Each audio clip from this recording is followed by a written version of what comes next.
gracias, te bendecimos. Tú eres un Dios bueno y fiel. Estamos delante de tu presencia para recibir de ti la palabra, Dios, que cambia el corazón del hombre, Dios mío.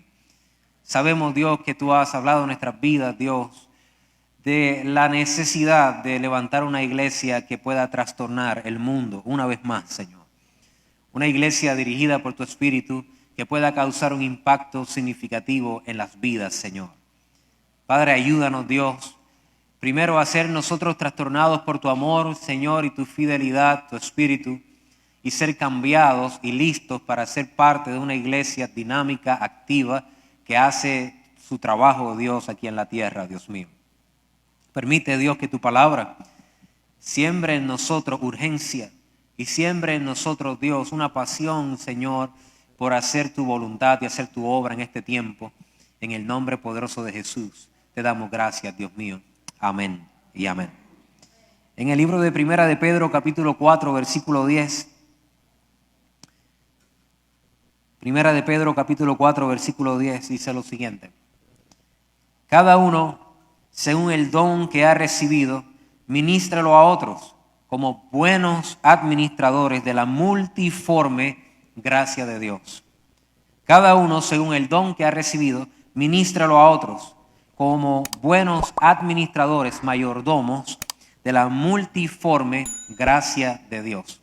Me llama la atención ese verso porque vemos que la gracia de Dios, los dones que Dios da a la iglesia, son para poder reflejar al mundo su multiforme gracia.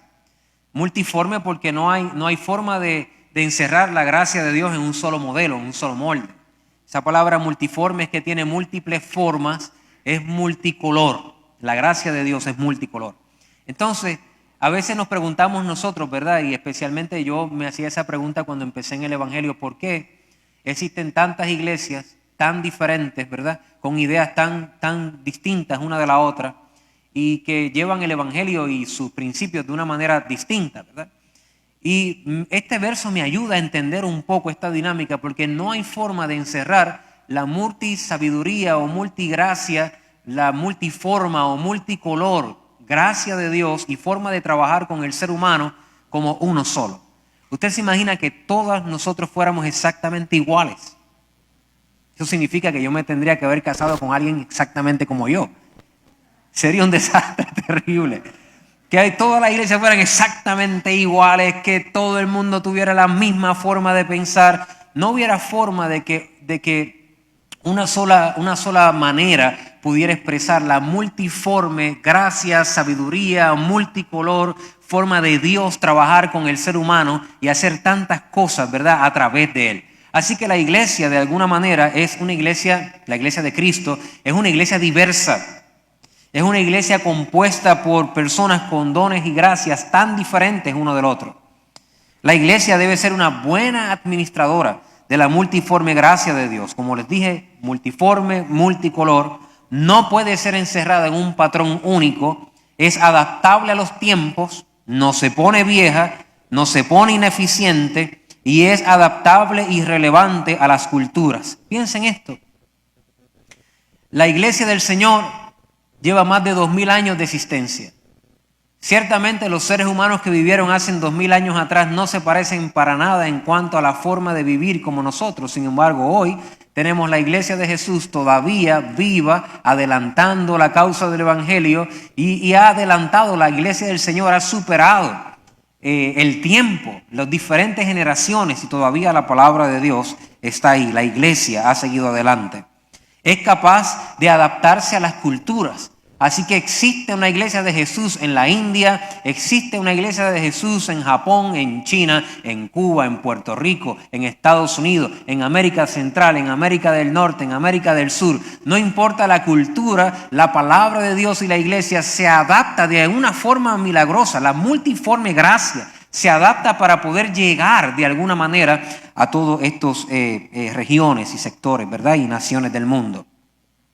Es aplicable y es funcional para todos los seres humanos sin importar la edad cronológica, o sea, su los años de vida que tienen. Los niños pueden servir al Señor en la iglesia, los jóvenes pueden servir al Señor en la iglesia, los adultos pueden servir al Señor en la iglesia, las personas mayores pueden servir al Señor en la iglesia, porque la iglesia se adapta.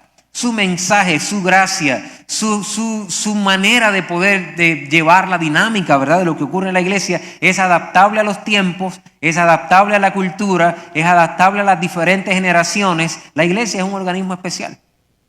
Ahora bien, en términos de misión, en términos de la fuente de poder y sabiduría, en cuanto a la función y el propósito y carácter y pureza de la iglesia, nosotros no tenemos nada que inventar. Esos puntos no están sujetos a la discusión pública y no cambian dependiendo las generaciones, no cambian dependiendo las culturas, no cambian dependiendo del momento o el tiempo en que se predican y se compartan. Son principios inviolables de la palabra de Dios que deben ser guardados y custodiados por la iglesia. Ser un buen administrador de la gracia de Dios significa no solamente adaptarme a las diferentes dinámicas, sino guardar la pureza de lo que significa la iglesia de Jesús. Esos principios no están a la merced de la ola del mundo. Las corrientes y las tendencias que existen en la humanidad no pueden alterar la pureza de la iglesia. No es adaptable a los nuevos pensamientos e ideas de inclusión y aceptación. Existen elementos que no son negociables porque si los negociamos, dejaríamos de ser la iglesia de Jesús para convertirnos en nuestra propia iglesia que solamente utiliza el nombre de Jesús como una buena propaganda. Y el nombre de Jesús no está establecido para hacer una propaganda, una mejor vida. Jesús es el Hijo de Dios, Él es el Rey de Reyes, Él edifica la iglesia, Él es el fundador de la iglesia y Él estableció principios que son inviolables. No puedes utilizar su nombre y quitar de en medio cómo vivió, cómo cambió la historia de la humanidad y cómo Él enseñó. Porque entonces seríamos una organización sin sentido que utiliza el nombre de Jesús, pero que tiene muy poco de Jesús en su estructura. Esos elementos hacen una iglesia trastornadora. Y es mi deseo que a través de este mensaje nosotros nos evaluemos como iglesia, como seres humanos, porque algunos ciertamente tenemos que tomar decisiones serias en nuestra vida. Algunos de esas decisiones implican dejar hábitos que hacemos que no son correctos. Y otros implican hacer nuevos hábitos que están establecidos en la palabra de Dios. Y esa es realmente la definición de pecado. Pecado es actuar contrario a la voluntad revelada de Dios en las Escrituras. Así que si yo hago lo que Dios dice en su palabra no hacer, peco. Y si no hago lo que Dios dice en su palabra hacer, peco. Pecar es errar al blanco. ¿Ves? Es una palabra que significa que no logré hacer lo que Dios me pidió hacer. Y para poder lograrlo necesito la gracia y la misericordia de Dios, porque todos nosotros erramos al blanco. Entonces, pero es importante que entendamos que Dios quiere ayudarnos a avanzar en nuestro crecimiento y desarrollo personal, espiritual, pero necesitamos tomar decisiones firmes para poder lograr avanzar ese propósito en nuestra vida. Estos hábitos que necesitamos añadir a nuestra vida vienen basados en unos principios de la palabra de Dios que son los que quiero compartir con la iglesia hoy. Este mensaje se titula Características de una iglesia trastornadora. No significa que son las únicas características, pero para mí, para el tiempo en que estamos viviendo como iglesia local, es importante que esta iglesia entienda estos principios y seamos buenos administradores y buenos custodios de la verdad que Dios ha revelado a nuestra vida a través de las Escrituras. ¿Están conmigo, verdad? Di que está a tu lado, no me moleste que estoy escuchando la palabra.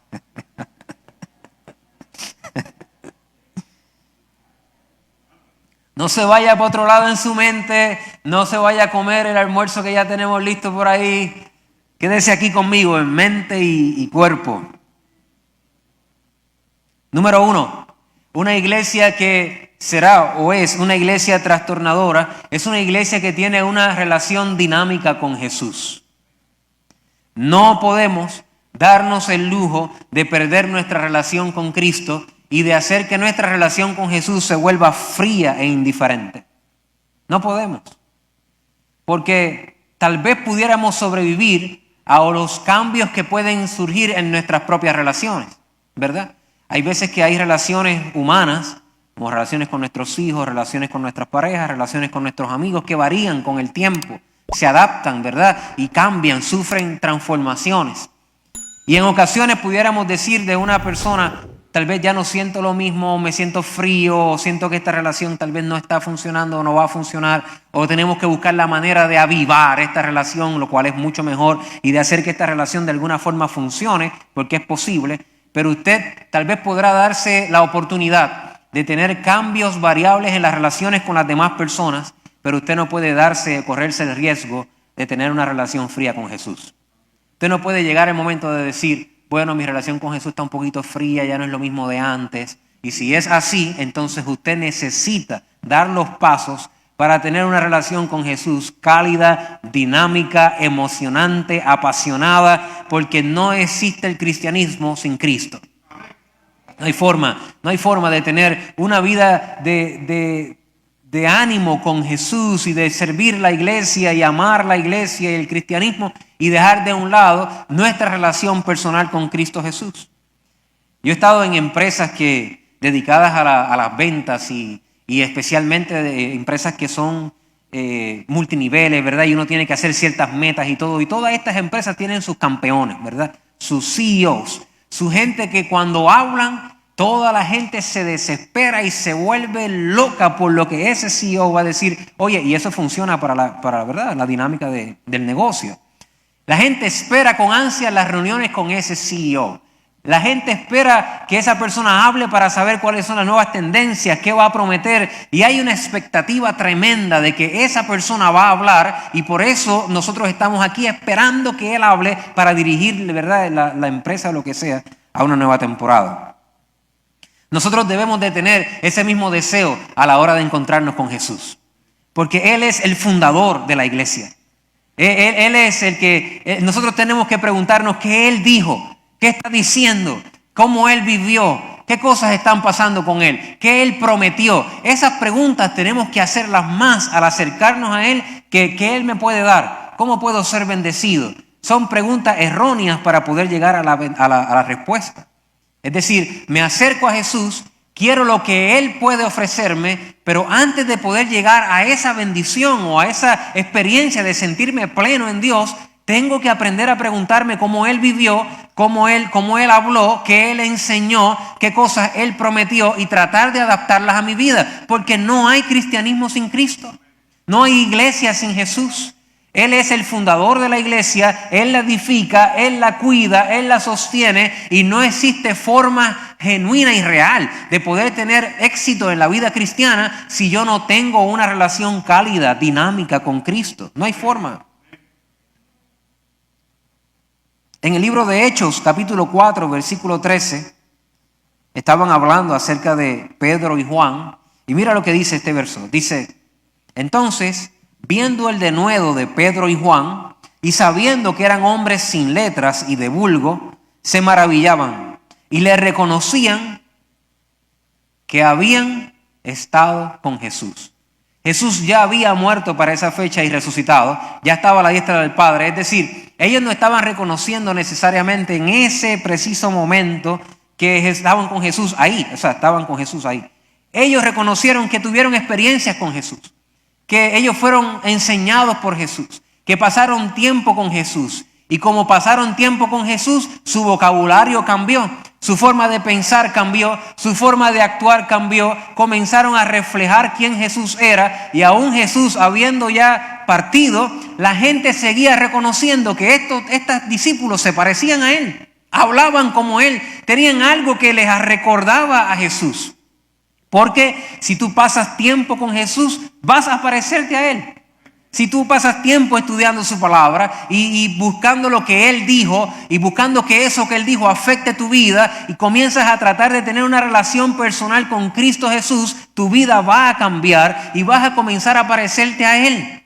Actuarás como Él, vivirás por Él, tendrás una pasión por su presencia. Él es el fundador de la iglesia y lo repito, no hay iglesia sin Jesús.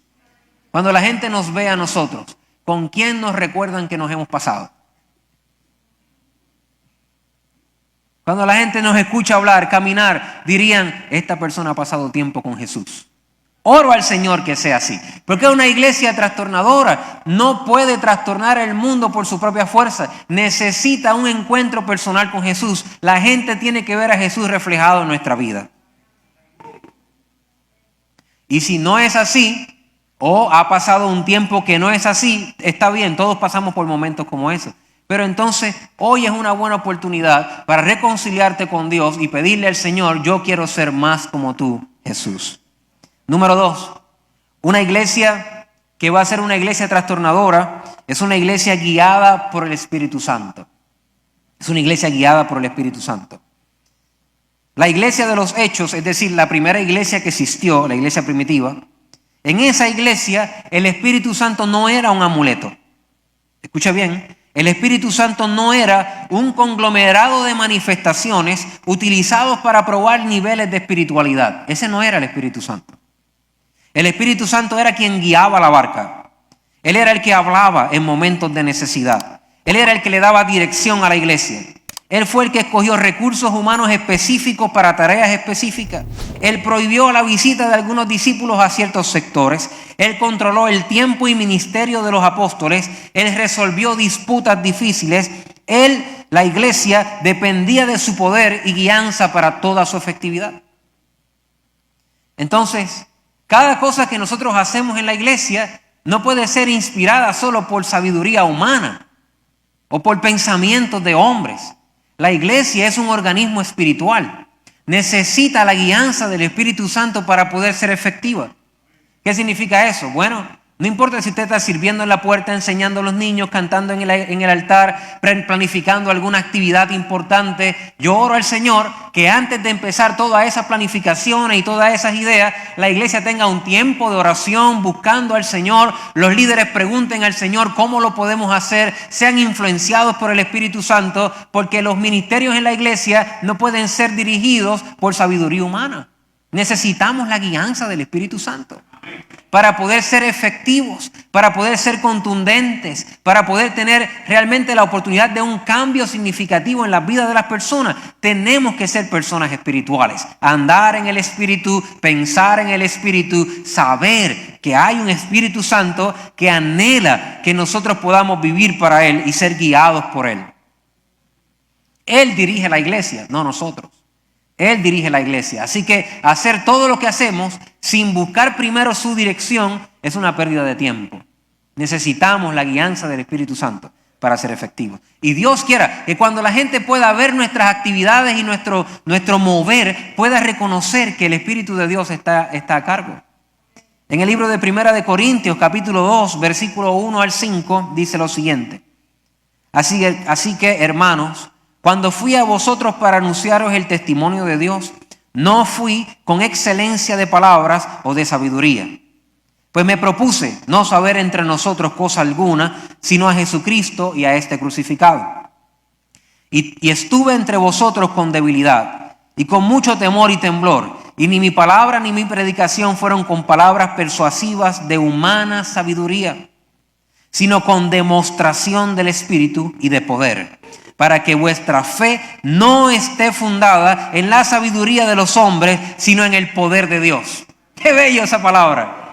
Qué bello saber que no tenemos la expectativa que usted base su fe en la sabiduría de una persona, de un líder, de un pastor, de un ministro. No, su fe debe estar basada en el poder de Dios, en la palabra de Dios, en la convicción que el Espíritu Santo trae a nuestros corazones. Es importante que cuando nosotros estemos actuando, el poder del Señor esté respaldando nuestras acciones. Es lo que hace la diferencia. Cualquiera puede cantar, cualquiera puede predicar, cualquiera puede enseñar, pero cuando eso viene acompañado con el poder del Espíritu Santo en nuestra vida, eso causa un impacto relevante en el mundo en que nosotros vivimos.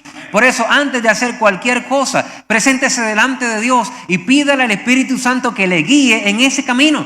Y usted va a ver que va a tener no solamente reuniones o no solamente ministerios, sino reuniones y ministerios de alto impacto en la sociedad. ¿Por qué? Porque están siendo guiadas por el Espíritu Santo. Cada vez que vayas a tomar decisiones grandes en tu vida, pídele al Señor guianza. Pídele al Señor guianza. Tenemos que cambiar la estrategia. Usualmente nosotros pedimos guianza después que hemos metido las patas. ¡Ay, ayúdame, Señor! Pero ese no es el consejo. El consejo nunca fue para remediar, fue para prevenir. Así que es mejor pedir guianza antes de tomar una decisión. Algunos de nosotros no pedimos guianza porque sabemos la respuesta de antemano. Y preferimos tomar el riesgo sabiendo que no está bien por no escuchar un no de parte de Dios. Pero es importante, si queremos realmente tener vidas que son influyentes y que pueden trastornar el mundo en que nosotros vivimos, necesitamos ser guiados por el Espíritu Santo. Así que aprenda a buscar dirección del Espíritu de Dios. Él habla, Él te guía, Él puede darte fuerza para seguir adelante. Él tiene una ruta trazada para nosotros la iglesia, pero tú no puedes vivir sin la guianza del Espíritu Santo porque pierdes relevancia, pierdes eficacia, pierdes poder para poder hacer lo que Él nos ha llamado a hacer. La iglesia necesita depender del Espíritu Santo. Número 3. Una iglesia trastornadora está comprometida con la santidad. Una iglesia trastornadora está comprometida con la santidad. Santidad significa apartado, separado para Dios, consagrado. Para que tengan una idea, en los tiempos antiguos, cuando había un instrumento que era santificado o consagrado o separado, era un instrumento que se dejaba de ser utilizado para usos viles y era ahora utilizado exclusivamente para la tarea que se le requería en el tabernáculo de reunión, en el templo de Dios, o cualquier cosa para lo que haya sido santificado. Es decir, ha sido separado para Dios, por lo tanto no puede ser utilizado para usos viles. Y la iglesia necesita un compromiso con la santidad. La iglesia necesita separarse para Dios, apartarse para Dios. Yo entiendo las tendencias y las corrientes de este mundo, ¿está bien? Y no todas ellas están mal y son pecados. Pero debemos de tener cuidado porque Dios nunca ha tenido la intención de que su iglesia se parezca a todas las demás cosas de este mundo. Dios siempre ha tenido la intención de que su pueblo sea un pueblo diferente en cuanto a su carácter, a su moral, a su forma de conducirse en esta tierra. Por lo tanto, una iglesia que tiene un compromiso con la santidad no busca parecerse a otra cosa, busca parecerse a Jesús. Es bien importante eso en nuestra vida. En el libro de Hebreos, capítulo 12, versículo 12 al 14, dice, por lo cual levantad las manos caídas, las rodillas paralizadas y haced sendas derechas para vuestros pies, para que lo cojo no se salga del camino, sino que sea sanado. Seguid la paz con todos y la santidad, sin la cual nadie verá al Señor. Esa palabra nadie en el original significa nadie. Nadie es nadie. Sin la santidad, sin la cual nadie verá al Señor. Santidad significa que no puedo tropezar, que no puedo caerme, que no voy a cometer errores. Obviamente no significa eso. Santidad significa que una vez yo me aparto para Dios y tengo un compromiso con Dios, entonces no me da lo mismo fallarle. El compromiso con la santidad siempre me hará regresar a Dios para buscar de Él socorro, gracia y poder fortalecer mis debilidades y seguir adelante. La santidad, el compromiso con la santidad no me dejará estar relajado y practicando el pecado en mi vida. El compromiso a la santidad siempre me empujará a ser más como Cristo Jesús. Es bien importante para nosotros entender eso, iglesia. Debe haber un compromiso genuino con poder parecernos al Señor. Y claro, hay una idea de que ese estándar solo lo puede cumplir Dios mismo, ¿verdad? Hemos dicho así en ocasiones, ¿no? Porque es santo solo Dios. Y solamente Dios puede hacer eso porque Él es Dios. El problema es que la Biblia nos enseña que hay una expectativa en el cielo de que nosotros seamos como el Señor. Sed santos como yo soy santo. Esa es la palabra de Dios. En el libro de Primera de Pedro, capítulo 1, versículo 13 al 16, dice, por tanto, ceñid los lomos de vuestro entendimiento, sed sobrios y esperar por completo en la gracia que se os traerá cuando Jesucristo sea manifestado. Como hijos obedientes, no conforme a los deseos que antes tenía estando en vuestra ignorancia, sino como aquel que os llamó es santo, sed también vosotros santos en toda vuestra manera de vivir, porque escrito está, sed santos porque yo soy santo. Entonces el plan de Dios no es yo soy 3 veces santo, pero mis seguidores pueden hacer cualquier cosa y no importa. No, el plan de Dios es yo soy santo, santo, santo. Se le conoce como el santo de Israel y su deseo es que usted pueda apartarse para Él, vivir para Él y vivir en santidad. Vivir para el Señor implica que aun cuando cometo errores, siento en mi corazón que le he fallado a la persona más importante del universo y busco la forma de reconciliarme con Él. El salmista decía, habiendo cometido un error, Señor, contra ti yo he pecado y he hecho lo malo delante de tus ojos, lávame más y más de mi maldad. Y decía, por favor, no apartes de mí tu Santo Espíritu.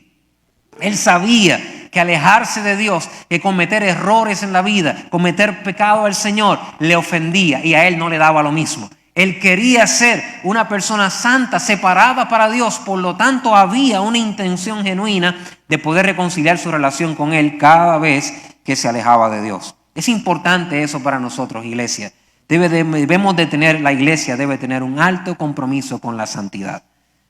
La iglesia no está diseñada para ser igual que todos los demás. No es así. Nosotros necesitamos saber que estamos caminando hacia la eternidad con Dios. Y en la eternidad Dios está buscando levantar para sí una iglesia sin mancha y sin arruga, una iglesia digna del Dios que sirve. Así que es importante que aunque no somos perfectos, y me incluyo en esa ecuación, debemos de tener un compromiso para vivir para Dios, siempre.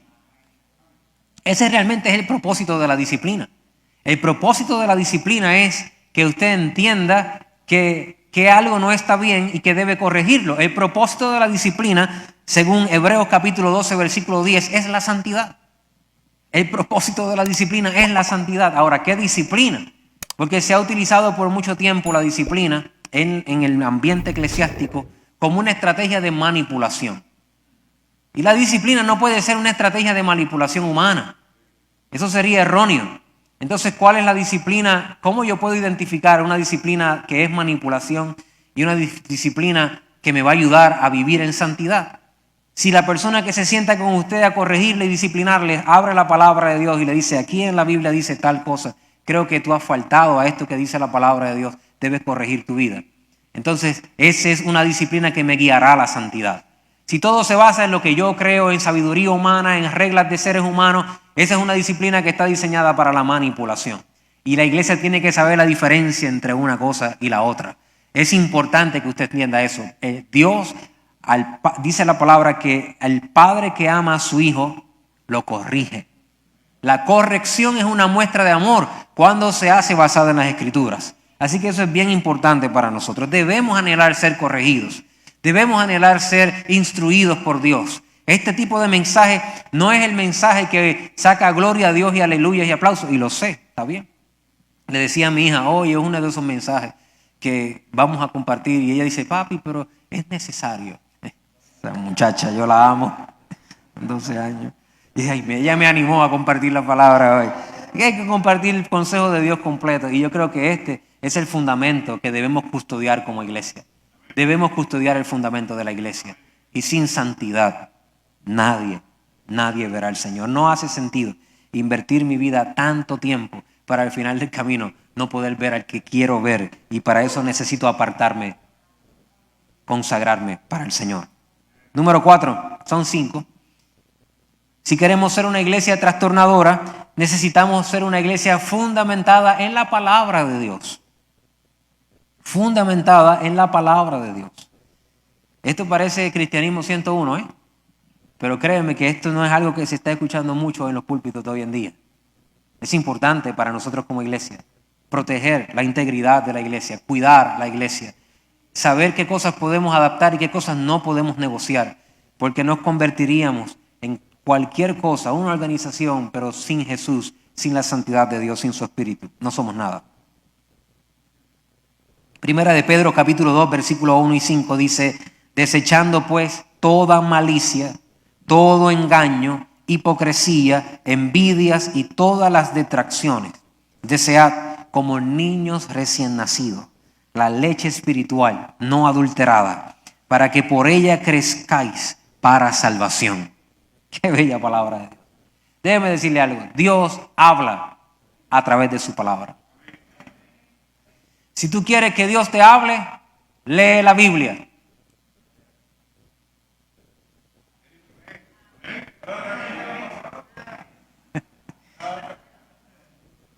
Pastor, yo no sé por qué a mi Dios no me habla. ¿Está leyendo la Biblia? Vamos a empezar por ahí. Porque esa es su palabra. Si yo quiero que Dios me hable, yo debo tener un encuentro con la palabra de Dios.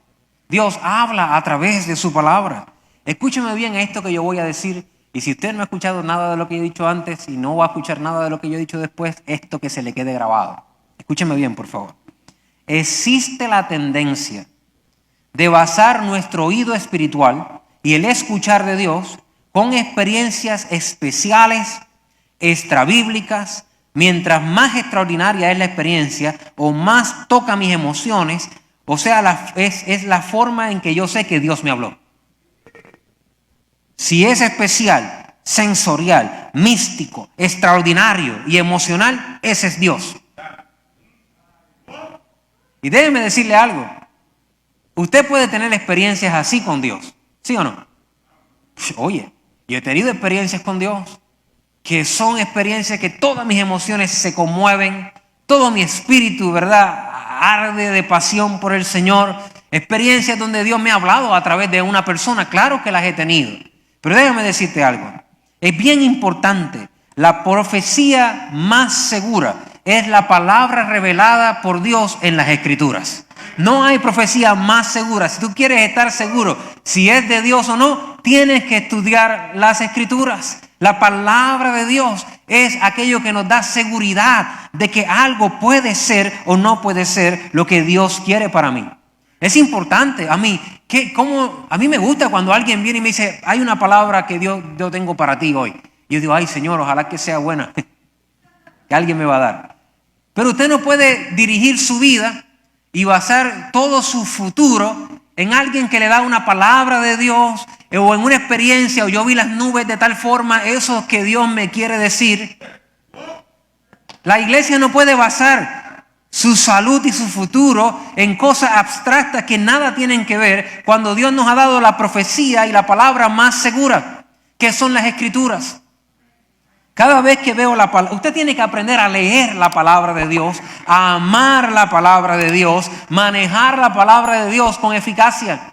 Dice, desea como un niño recién nacido la palabra de Dios, como un nene que desea leche. Así debe estar uno anhelando estudiar la poderosa palabra de Dios. Y déjeme decirle algo, yo llevo un tiempo estudiándola y no es aburrida para nada. A veces el aburrido es el lector.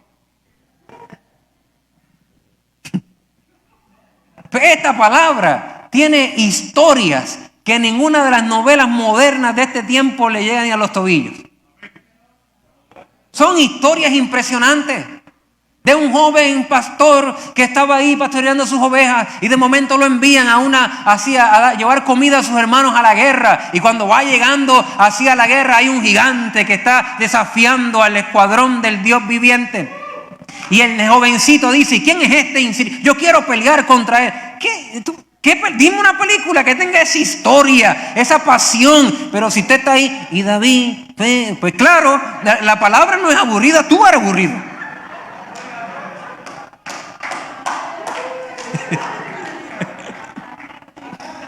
Y dice que había el apóstol y fue a predicar a ese lugar y se volvió un alboroto en el lugar y querían matar al apóstol Pablo y lo pusieron en una canasta y lo bajaron así por las paredes y lo dejaron como muerto porque lo habían golpeado y pensaba todo el mundo que estaba muerto, pero ahí casi moribundo y sangrando se limpió y estaba vivo y siguió predicando. ¿Te das cuenta? Es emocionante la palabra de Dios.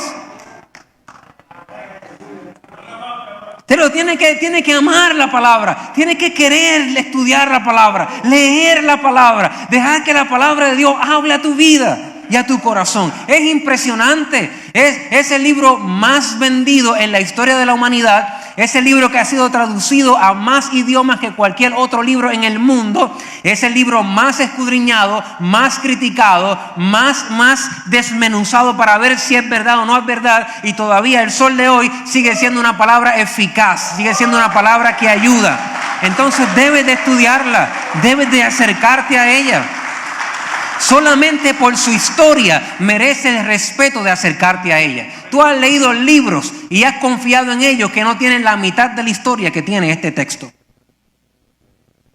Y lo has creído como confiar. Acércate a ella, descúbrela. No dejes que nadie te la cuente. Tú ve y descúbrela. Es impresionante, es bella la palabra de Dios. Y te enseña cómo ser y cómo no ser. Te ayuda. Yo oro por los días que los creyentes se acerquen a mí y no me digan, no, pastor, porque yo sé que es de Dios, porque yo iba un día en el carro y de repente sentí una cosa y ese es Dios. Oye, eso puede pasar, está bien, pero yo oro por los días que el creyente venga y me diga, yo estaba estudiando la palabra y cuando llegué a este verso, ese logos de Dios, la palabra escrita, saltó de ahí, se me metió en el corazón, se volvió una palabra de verdad a mi vida y desde esa noche yo no puedo dormir. Esa palabra me tiene loco y sin idea. Sé que es Dios porque la vi. Yo oro por los días que la gente reciba la revelación de Dios estudiando su palabra. Ay, pastor, es que yo soy vago para leer. Pues escúchala, si ahora la tenemos en audio, la tenemos escrita. De hecho, no, es que a mí no me gusta leer, a mí me gusta, yo soy bien visual. En YouTube hay gente que se dedica a compartir la palabra. ¿Qué excusa tendrá esta generación para presentarse delante de Dios y decir que no ha estudiado las Escrituras? Debe de aprender la palabra. Mira, es más fácil decir a alguien, ¿tú crees que esto es de Dios o esto no es de Dios? Es más fácil decir eso, pero de verdad tú vas a poner tu salud espiritual, tu integridad como creyente en la vida de otra persona que es igual que tú. Busca la palabra y descubre por ti mismo qué es lo que dice. Si es tremendo porque mira esta experiencia. Si tú estás un día durmiendo y de momento tú escuchas una voz ahí que te dice, mata al que está a tu lado. Algunos de ustedes casi dicen, ay, gloria a Dios, yo creo que Dios me habló. Yo creo que Dios me habló. Esto tiene que ser Dios. Yo me voy a dejar llevar por el Espíritu ahora mismo. ¿Por qué no puede ser Dios? Porque en su palabra dice, no matarás. No matarás. Si tú vas un día caminando por la calle y eres una persona comprometida, casada, y de repente ves una persona ahí que te llama la atención, y tú dices, yo creo que el Señor me está hablando hoy. No, el Señor no te está hablando hoy. Es el diablo. Porque su palabra dice, no adulterarás. No adulterarás. Entonces tú puedes entender en la palabra de Dios que hay una seguridad para mi vida espiritual, para mi cercanía con Dios, y necesitamos ser creyentes que dominen la espada que es la palabra de Dios, para todas las excusas que te has puesto hasta el día de hoy para no escudriñar las Escrituras, y comienza de una vez y por todas a hacer una cercanía a la palabra de Dios. Una cercanía a la palabra de Dios puede cambiarte la vida para siempre. Una palabra de Dios, una palabra de Dios, una palabra de Dios te puede cambiar para siempre. Una palabra de Dios. Nuestra fe dice que es alimentada o es construida por el oír, y el oír la palabra de Dios. Entonces nuestra fe crece cuando nos exponemos a la palabra de Dios.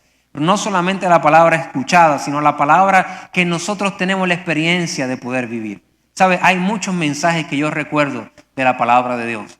Mensajes que he escuchado que me han bendecido muchísimo en mi vida. Pero hay experiencias que yo he tenido con Dios en lo secreto, que esas me han marcado para siempre. Entonces, busca la manera de estar estudiando la palabra de Dios, porque ella te va a ayudar a poder seguir adelante. Amén. No pregunte, Pastor Guerrero, ¿tú crees que esto es de Dios o no es de Dios? No, estudia la palabra, busca la palabra. Si ahora, mira, ahora uno entra ahí a Tío Google, ¿verdad? Y le pone ahí la frase y te sale dónde está en la Biblia y todo.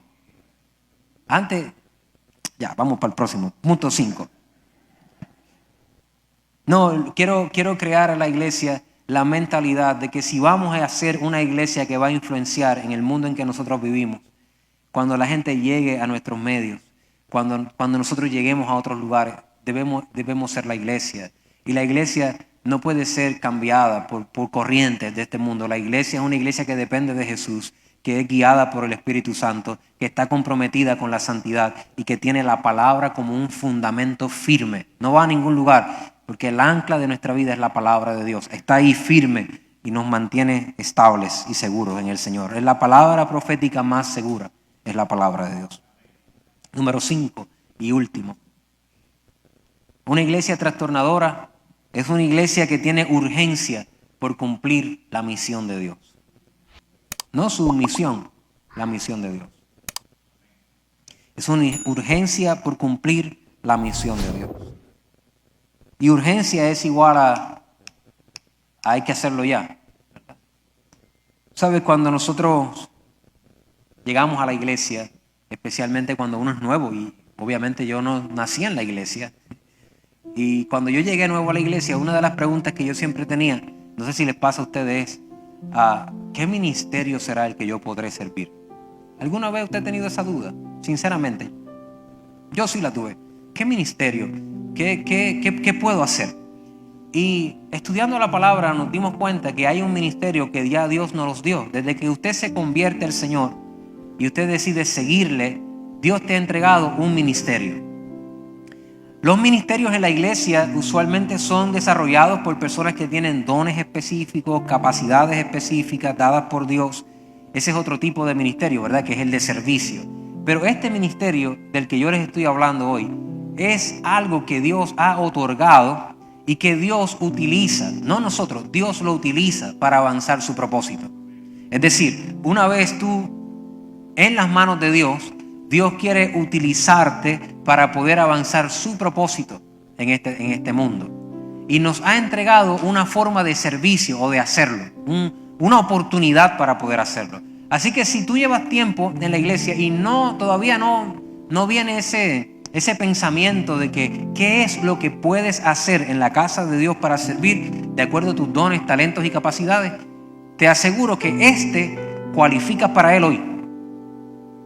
Si has sido acercado a Dios, si tienes un corazón para Dios y te has acercado al Señor sinceramente y has sido tocado por Dios, le has entregado tu vida a Jesús, este ministerio es tuyo. Dios nos los ha dado a todos porque hay urgencia. Y hay urgencia de cumplir la misión de Dios. Dios está interesado en las vidas.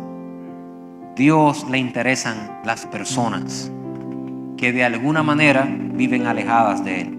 Dios está interesado en ellas porque Él las ama. Él las ama. De la misma manera que nos amó a nosotros, que nos ama a nosotros, ama a las personas a nuestro alrededor. Él tiene un amor profundo por la humanidad, por eso dio su vida por ella.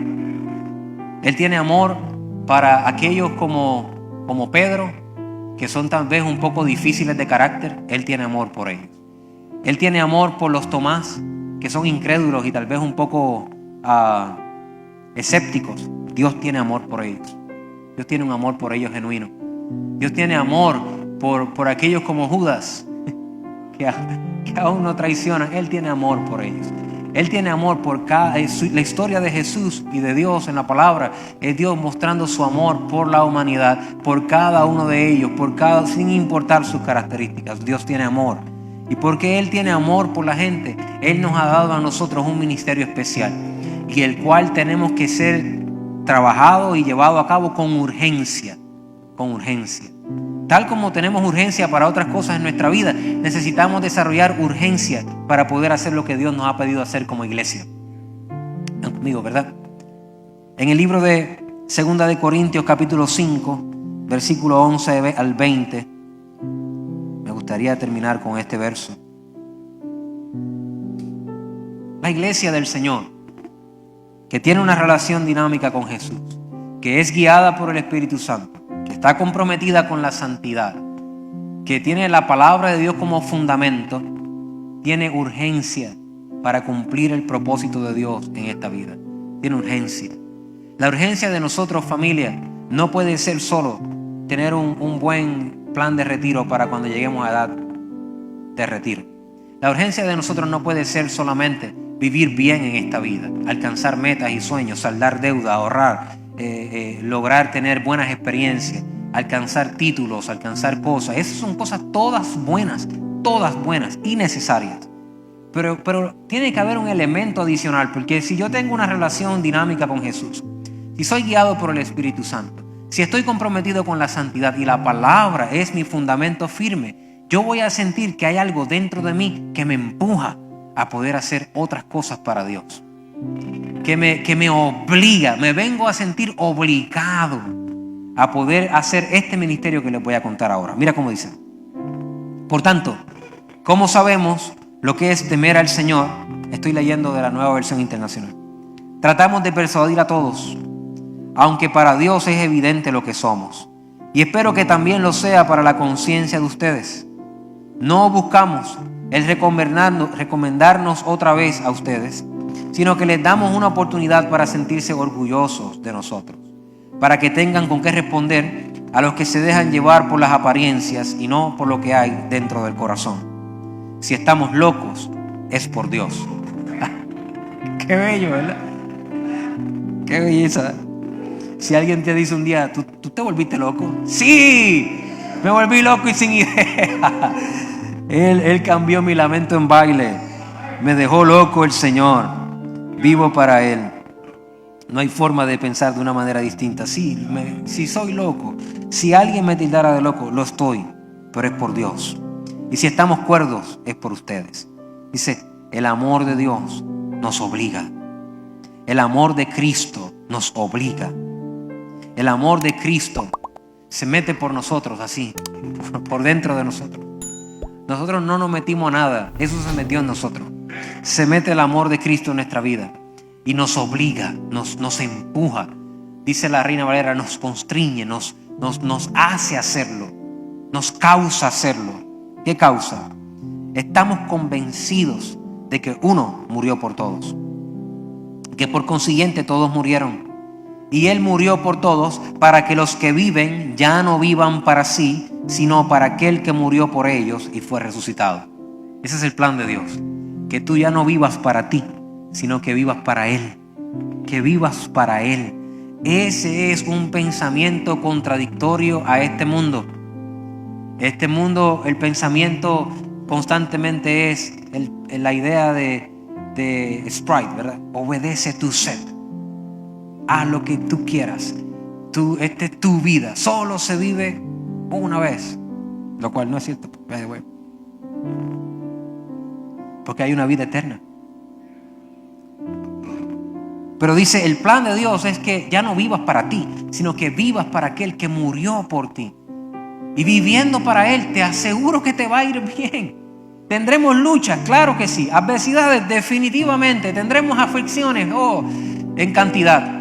Pero seremos plenos, seremos satisfechos, encontraremos plenitud, viviremos una vida abundante, alcanzando lo que Dios tiene para nosotros. ¿Por qué? Porque Él lo ha diseñado de esa manera. El amor de Dios nos obliga a entender que ya no vivimos para nosotros, sino vivimos para Dios. Así que de ahora en adelante no consideramos a nadie según los criterios meramente humanos. Aunque antes conocimos a Cristo de esta manera, ya no lo conocemos así. Por lo tanto, si alguno está en Cristo, es una nueva creación. Lo viejo ha pasado, ha llegado lo nuevo.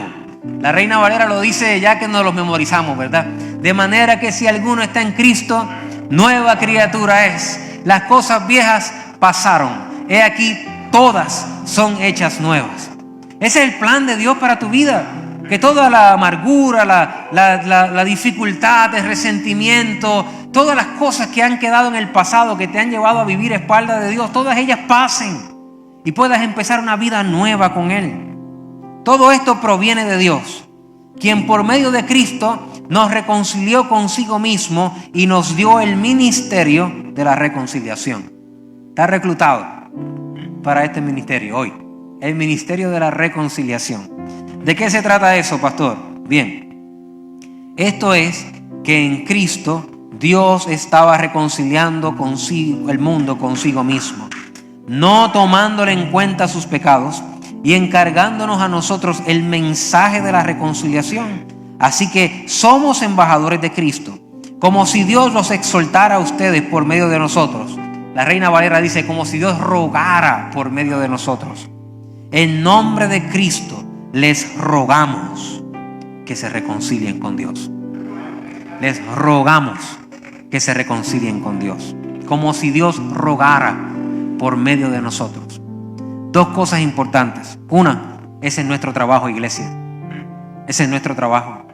Dios te utiliza a ti para rogar a través de ti al mundo, reconcíliense con Dios. Tú no puedes quedarte callado. Tú tienes que abrir tu boca, tú tienes que hablar de Jesús, tú tienes que hablar de este ministerio. Reconciliarse con Dios es la mejor experiencia que un ser humano puede tener en su vida.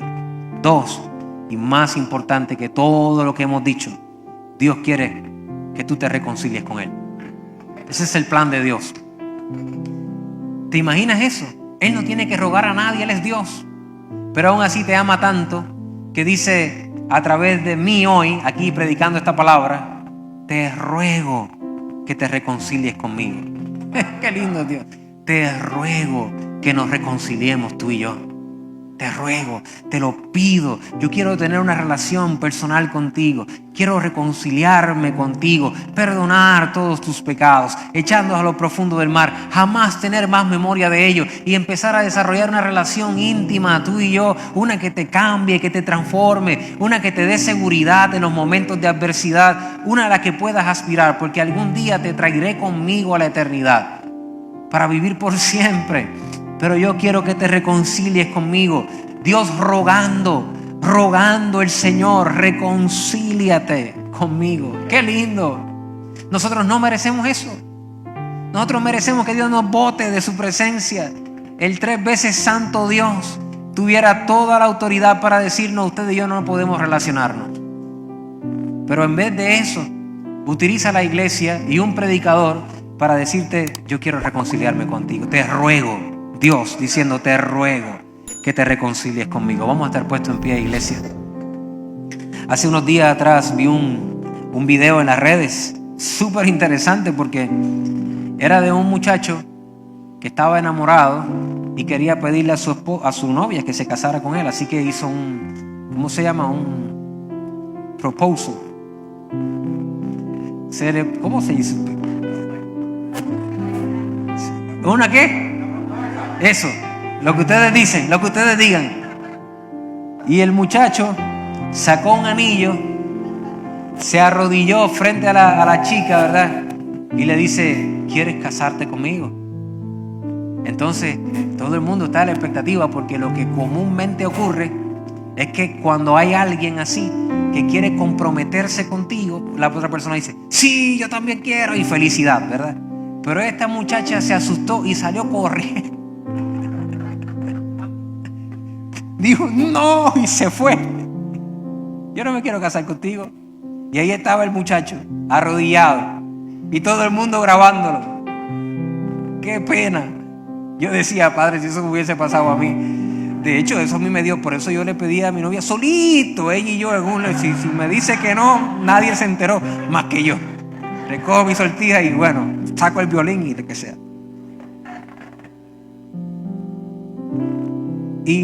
Y pienso, veo a veces a Dios diciéndole a la humanidad con una sortija en sus manos, diciéndole, yo te ruego que tú y yo nos reconciliemos. Yo estoy aquí esperándote para reconciliarme contigo. Yo te quiero perdonar. Yo quiero empezar una relación nueva contigo, algo diferente. Y estoy aquí esperándote. Reconcíliate conmigo. Vamos, dime que sí. Dime que sí. Yo le dije que sí al Señor hace unos años atrás y hasta ahora Él no me ha fallado. Yo he fallado muchas veces, pero Él siempre ha estado ahí para mí. La mejor decisión que pude tomar en mi vida fue el día en que le entregué mi vida al Señor y le dije, lo siento. No hay forma de reconciliarse si primero una persona no reconoce que está mal y pide perdón. Cuando usted quiera reconciliarse con alguien que usted ama, no empiece tratando de justificarse por qué usted hizo lo que hizo. Escuche mis palabras, empiece pidiendo perdón y yo le aseguro que esa ruta le va a llevar a una reconciliación genuina. Dios está aquí hoy, su anillo en su mano, y quiere reconciliarse contigo.